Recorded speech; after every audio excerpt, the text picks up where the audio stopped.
Good afternoon and welcome to Lunchtime News on TV1 for the News First team. I'm Dismini De Silva. Let's start off with a look at the headlines.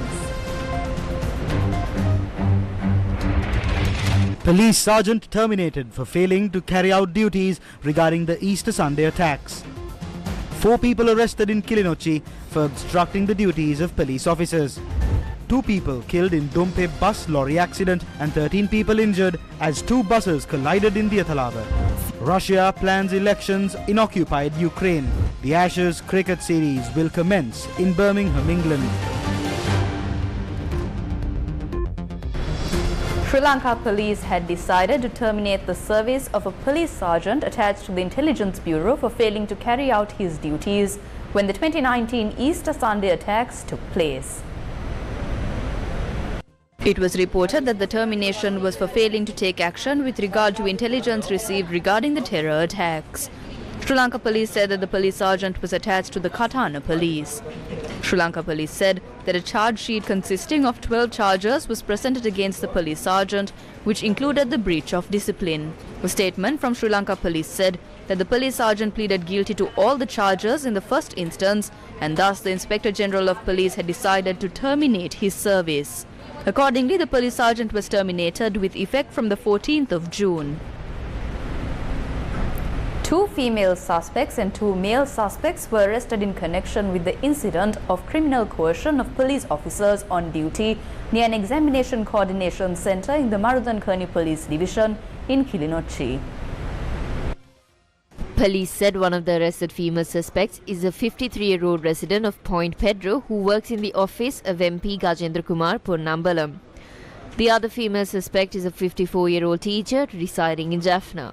MP Gajendra Kumar Ponnambalam's driver, a 40-year-old resident of Vaunia, was also arrested. Police said the other 43-year-old suspect is the vice chairman of a teachers' union in Jaffna.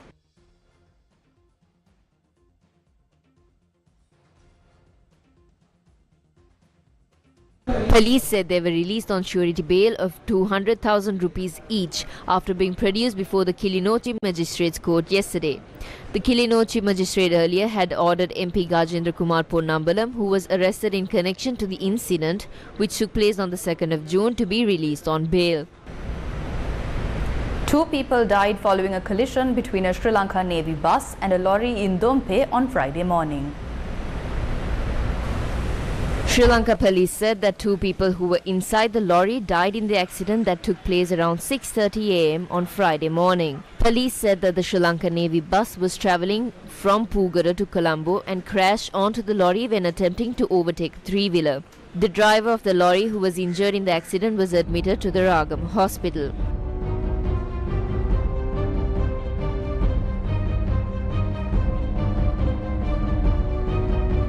13 people were injured when a school transport bus and a passenger transport bus collided in Diathalava at around 7 am on Friday. The injured were admitted to the Diathalava base hospital. 4 adults and 9 students were injured and none of them are in serious condition. Sri Lanka police suspect both drivers were driving in a reckless manner, leading to the accident.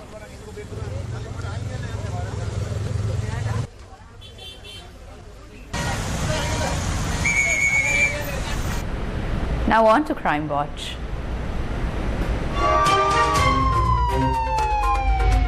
Crime Watch. A 36-year-old woman was shot dead in Mirishena, Madirigiriya.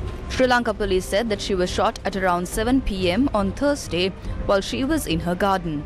The woman died while being treated at the Madirigiriya hospital. දාලියාවනේ අපි හිතුවේ අලි වෙඩිල්ලක් ආවා කියලා.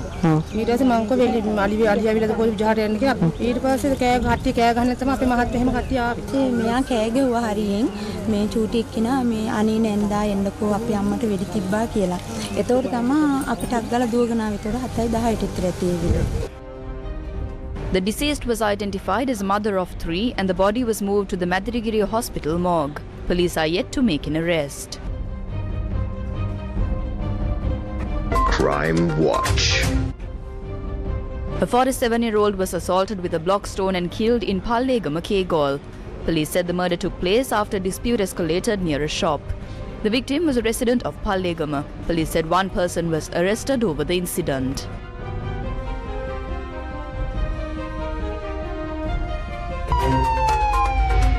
Crime Watch. In more local news, Sri Lanka Railway says train services between Anuradhapura and Omanthe will commence from July 2023.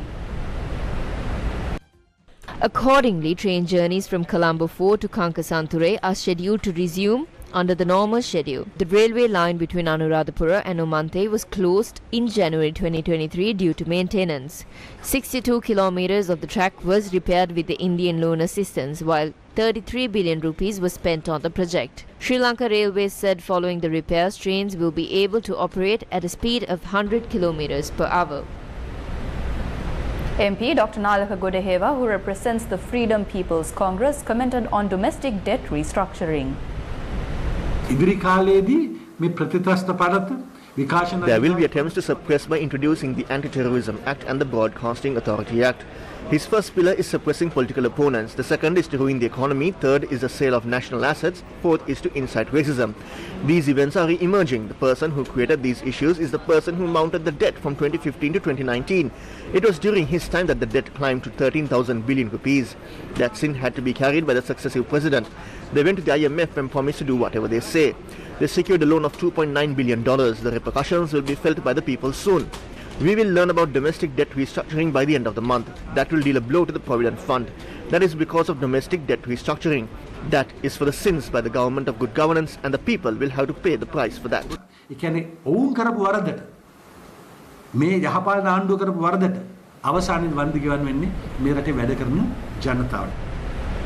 The matter of the Broadcasting Regulatory Commission continues to be discussed in Sri Lanka's political sphere. This Broadcasting Regulatory Act will lead to the closure of all those media channels. The Anti-Terrorism Act also has provisions to ban political parties and trade unions. The objective of both of these laws is the same thing.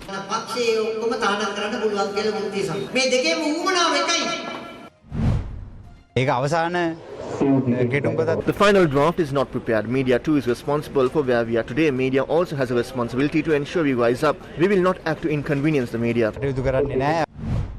Ranil will face issues in 2024. The people will rise up. Ranil is aware of that. That is why he is trying to suppress the media. That is not an issue with media networks. None of them will gain from rooting for Ranil.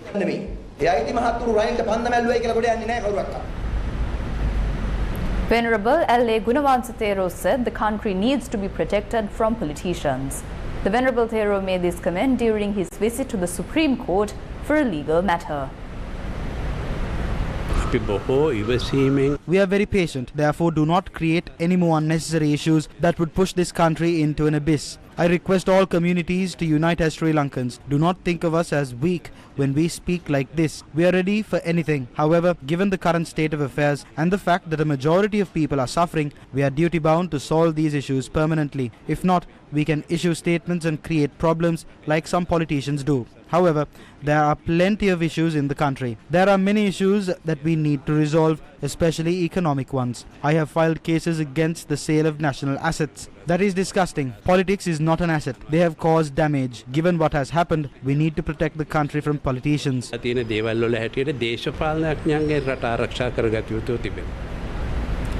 of the Northwestern Province, Lakshmanya Pabewardhana, said many organizations have been enlisted to be privatized. He said this while speaking at an event in Kurunegala yesterday.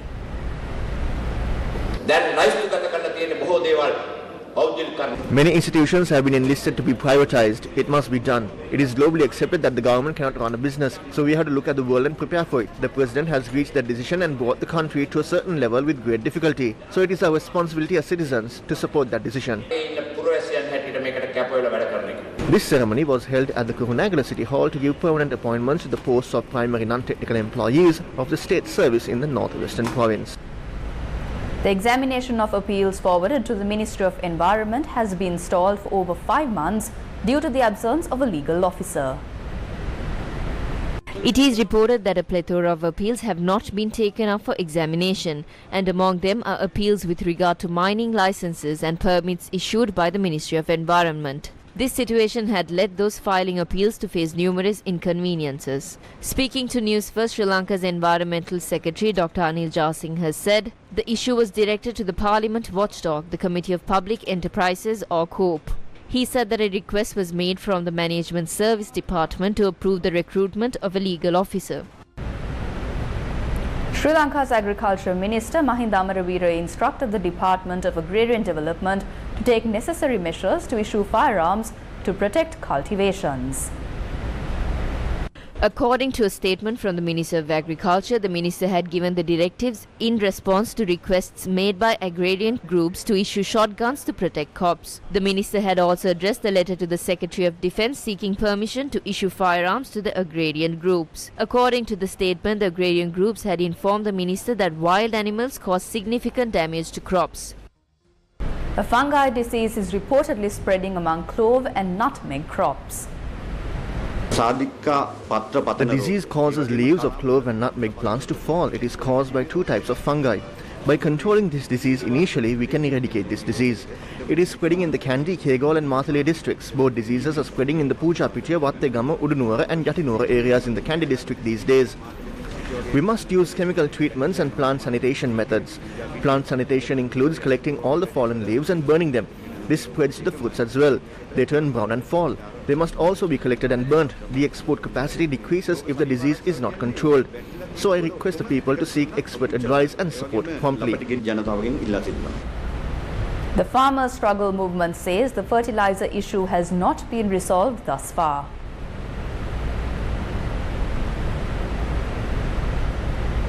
Farmers of several districts have not received the voucher yet.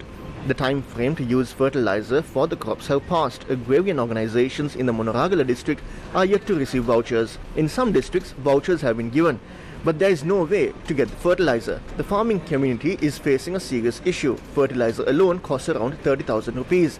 The government is only providing 8,000 rupees and they haven't been able to give that amount to farmers at the right time.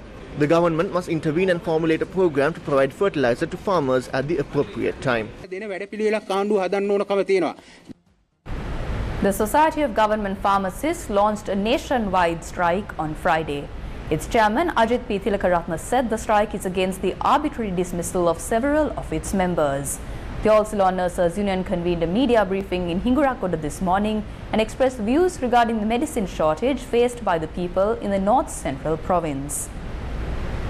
The medicine shortage, which is affecting the whole country, is severely affecting the North Central province. Media reported that there is a medicine shortage at the National Hospital of Nephrology in Polonnaruwa. A majority of the people in the North Central province are farmers. The government is moving towards a path that will bring them suffering.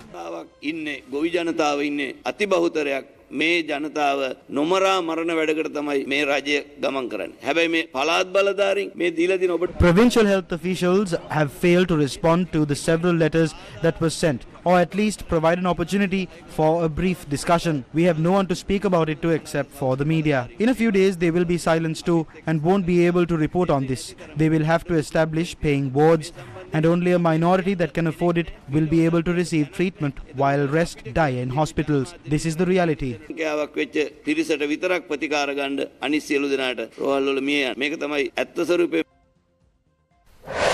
News first with the people. The National Child Protection Authority says there is an increase in complaints related to acts of violence against children. Chairman of the NCPA, Uday Kumara Amarasinghe, has said the 1929 hotline receives around 800 complaints monthly. The main complaints we receive are regarding physical abuse and sexual harassment against children, rape, neglect of children and issues that affect their education. Under the National Child Protection Authority Act, our duty is to accept public complaints and direct them to the relevant authorities. Accordingly, we direct complaints regarding criminal acts against children, including assault, causing injuries, sexual harassment and rape to police officers who have authority to investigate such incidents. The LOLC Divisavya program that aims to support the education of Sri Lankan children continued in the Walapane education zone in the Nuwara district. The LOLC Divisavya program gives school books and stationery equipment to the most impoverished students in the country, ensuring a brighter future for them. This Worthy initiative is a collaboration between the LOLC group and the Ministry of Education. Today, many students from the Bodhiya Primary Vidyalaya, Ambahena Vidyalaya, Keenagola Vidyalaya, Dalibala Vidyalaya, Tibbatugoda Vidyalaya and several other schools were provided with school books and stationery equipment.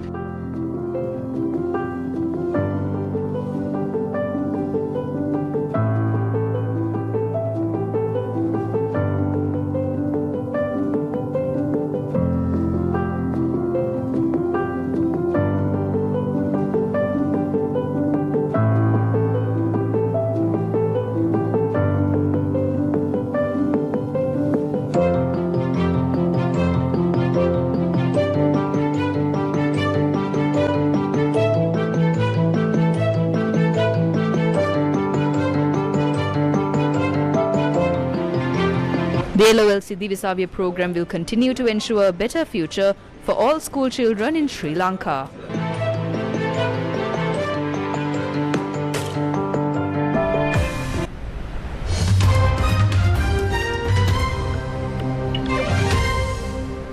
Russia has set the date of elections in newly annexed territories in Ukraine.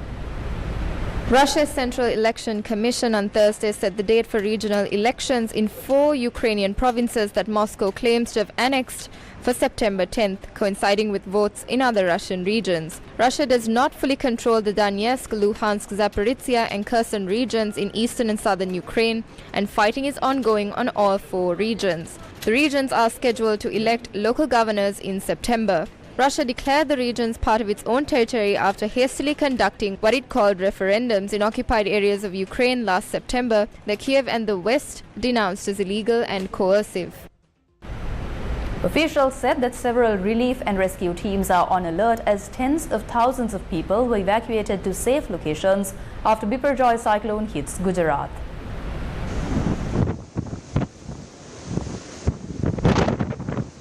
Cyclone Biparjoy, which means disaster in Bengali language, has now weakened. Biparjoy has reduced from very severe category to severe after the storm made landfall in coastal areas of Gujarat on Thursday.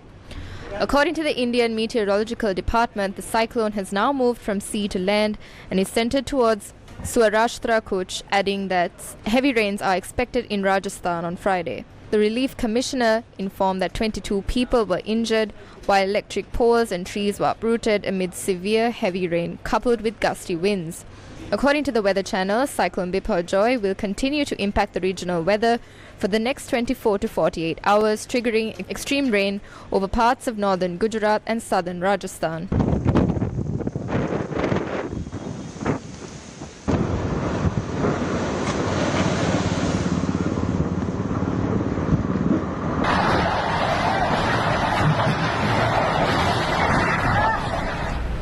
US Secretary of State Antony Blinken is set to travel to Beijing this weekend in his first trip to China under the Biden administration.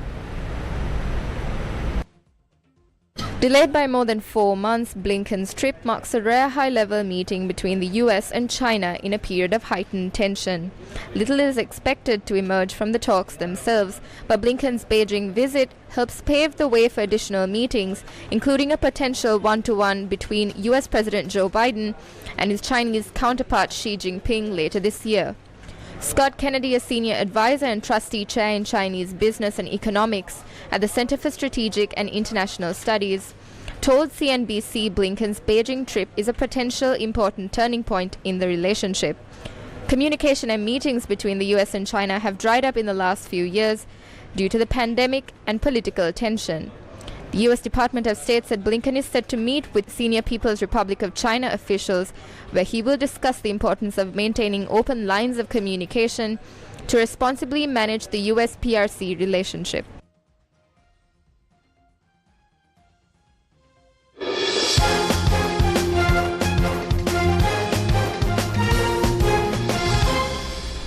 The 73rd Ashes series will kick off on Friday, with 2 of cricket's biggest powerhouses set to square off once again across 5 massive test matches.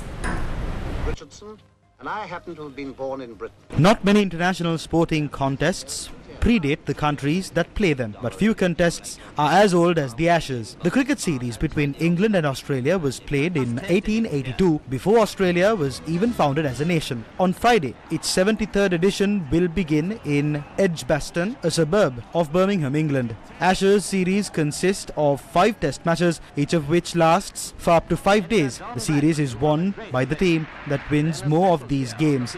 Because of its interwoven challenge of skills and endurance, Test cricket has long been considered the highest level and perhaps the purest form of the sport. Australia will be looking to retain the urn after a successful tour of England in 2019, backed up by an impressive series victory on home soil in the 2021-22 summer. Of the 72 series played to date, Australia have won 34 and England have won 32, with 6 drawn series.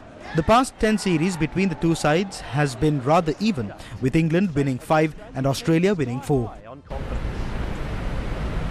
That's a wrap of the lunchtime news. Join us again at 9 p.m. for primetime news on TV1.